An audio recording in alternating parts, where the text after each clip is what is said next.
কেইমাহ হ'ল এইকেইটা? এইটো এবছৰ।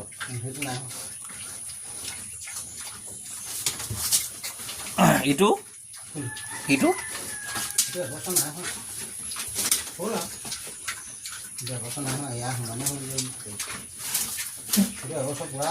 খুৱাইছে কি আপুনি? খুৱাইছে কি?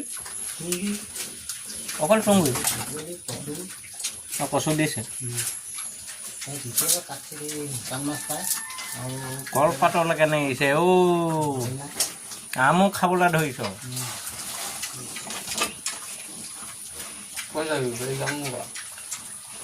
দুইটাৰ ভিতৰত কোনোবা নেকি? দুইটাৰ ভিতৰত কোনোবা এটা? মানে এইটোক আৰু চেল কৰিবলৈ মন গৈছে। বেছি দিন হ'ল নোৱাৰে